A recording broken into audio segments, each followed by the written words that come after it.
Let's start. We're here at the Norwegian Embassy in Washington, D.C., and I'm trying to give the opportunity to express the opinion about the protest that Romanians did here in Washington today. Did you have anything like this before, such a protest here at the embassy? No, we have never had anything like this before. We've never had a crowd like this outside the embassy, and but I'm very happy that it went well. It was peaceful, and the group got to make their point. Their message is well received, and our job here is to convey that to the relevant authorities in Norway. In your opinion, I know you're not discussing particular cases, but in general, talking about Barnevernet of their role in your society, what I'm trying to understand is is there something we don't understand as Romanians of the role that this organization has in your country? Can you talk a little bit about their job, what they are trying to do, and why do you think the Romanians and other countries that had similar problems are not happy with the results and the way they were treated? Barnevernet, the Child Welfare Service, is a service institution set up at municipal level to assist children that are subject to neglect or abuse or in any other way are mistreated within the family. It's a service institution for children, seeing the children's rights, and it is regional, so it's not one specific institution. It's not one organization, one body. It's a service offered by municipalities in Norway and controlled by a board at county level. Okay. And of course it's regulated by law. There are very strict laws and regulations regarding what kind of services this institution can offer and how they operate. So it's not like a government institution or some kind of institution that had a central body in the capital and the rest of them are part of the main body. Or just it's not a government body. They operate according to laws made by Parliament and policies made by the Ministry of Children and Family. It's part of the government, but they operate at local level and are kept in check, if you like, by a body at regional level. And do you think in any way, like, let me ask you in a different way, because one of the concerns that people had about the way they were, the procedures that were taking place is the fact that, there was such a rush into, for example, trying to give those kids for adoption before the process of investigating was even done. And that was actually one of the most interesting thing that made the people come to Washington and ask questions, why, and what can you tell us about that? Again, I can't comment on this particular case, but there are procedures for performing due investigation for in ahead of this municipal institution recommending that a care order be issued. That's the normal procedure. Investigations, recommendations for a care order, and that is then approved at the regional level, at the county level, by this board. There's also a separate procedure, and I have, again, I cannot comment on this particular case, but there is an opportunity to fast-track this procedure when the need is seen to be immediate. And I don't know. Actually, I frankly don't know what the procedures are in this case, and that's why I'm very happy not to comment on it because. But what I do know is that there is also a fast-track procedure when the needs are perceived to be immediate. In what way is this organization working? Like what people are concerned is if there is any like, let's say, this organization gets a lot of money to help with the children that are having problems. So they're wondering if there is any way that maybe some people could be abusing their power. What kind of checks and balances the system has to make sure, let's say if it's not a really problematic case where maybe there's some misunderstanding or maybe some cultural differences. What can you tell us about that? The checks and balances is built into the system in the way this is built up by the municipal body doing the investigations and then providing a recommendation. So the decision is never made by the same people as that are actually performing the investigations. They do the investigation, present a recommendation with background information. So and then there's a board. There's no single person who can abuse power. There's a board at county level, regional level, and again there's also always a governor in each county that is the representative of the government overseeing what's going on within the county. So there are several layers of checks and balances. In addition, of course, we have a very strong tradition of civil society engagement as a watchdog, you might say, for government abuses or any irregularities. The civil society in Norway is very, very strong. So is media. Media is also part of the checks and balances here. And of course, Parliament itself. If parliamentarians get involved, you can do in these investigations. Parliament itself is is part of the checks and balance system to make sure that administrative decisions are correct and in line with the law that has been crafted actually by the National Assembly. Mm-hmm. What you gonna do with? I know you got some signatures from the Romanian part that support this case. What are you gonna do on your end with this petition or whatever you want to call it? Yeah, no, the petition is being sent back to, through the Ministry of Foreign Affairs to the relevant authorities in Norway. And we have the signatures here.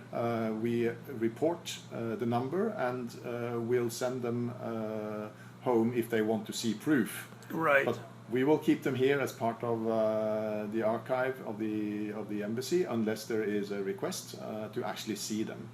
But we have reported the numbers both from the US and internationally. And what do you ask from them to do? Like what's the request? What's the Romanian side asking? And what's your address? In what way do you address this problem?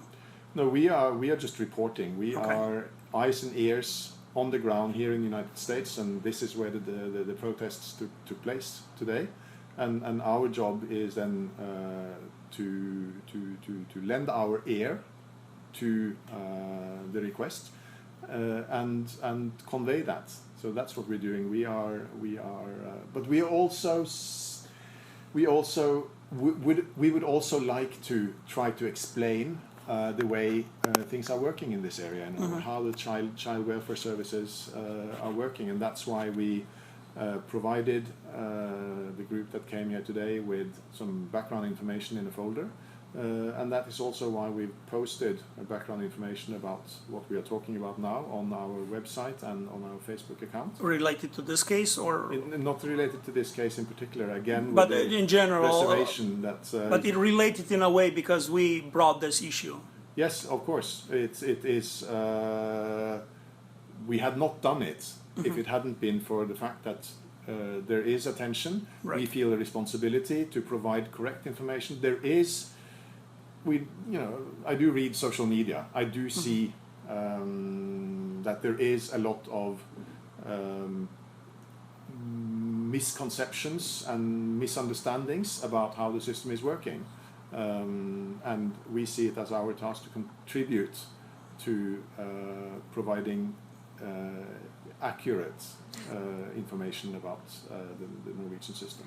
If you were to explain or give an answer, like what do you think the Romanians or other people are missing from the way the system works over there? I mean, obviously this family wants their kids returned, and they think they did nothing wrong to get them away, and even if they did something, they were expecting like a process where maybe they should be advised what not to do, and maybe have some kind of a supervision for a period of time to see if they're changing their behavior, if the things are getting worse. I mean, that's what surprised everybody, that so quick the kids were taken away. They were spread in different locations far away from the family, and that's what the concern was. Yeah, again, I can't Right. comment on that particular case, but what I would like people to understand in general is that for the Norwegian government and for the municipal child welfare services, taking children away from their parents, placing them in a foster home, is and should be a last resort. That is only done, as the law says. The law is very clear that there has to be serious neglect, maltreatment, or abuse. And such a measure also has to be seen as in the best interest of the child, and that this should be taken into consideration. There is a due process. This is not something that's just happening like that. There is a due process. Parents are consulted, they get a free lawyer, and they have the right to appeal.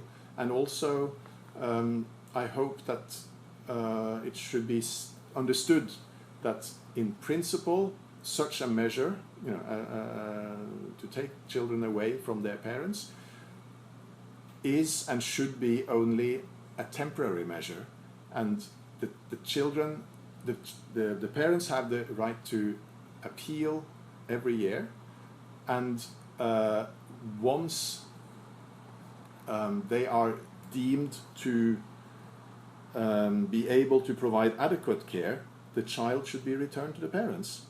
Because that was another thing. They're in principle temporary, these measures. Interesting. It's good to know those kind of information because, for example, the family, relatives or the grandparents were asking to be given the kids to them if there is some kind of problems, but apparently they got rejected. So, it's interesting.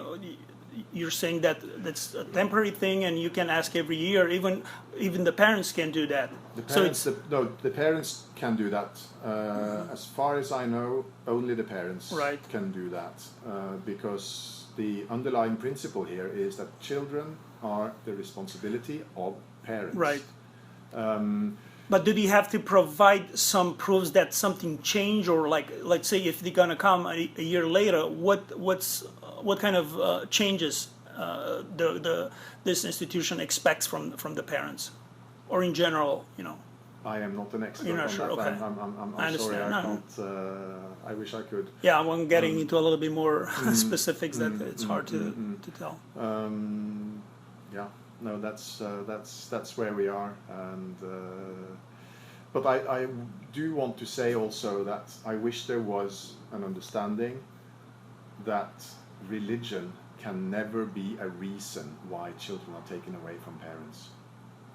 This is a big misconception that I see flourish in social media, and it's quite simply wrong. There is no legal ground to take children away from parents because of religion.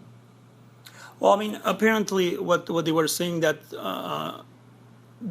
everything started in a school where one of the girls sung some kind of song that was religious or something in some kind of a performance, and then the teacher asked details, and she got the details about their family background related to religion, and the fact that so that's how she reported in the first place that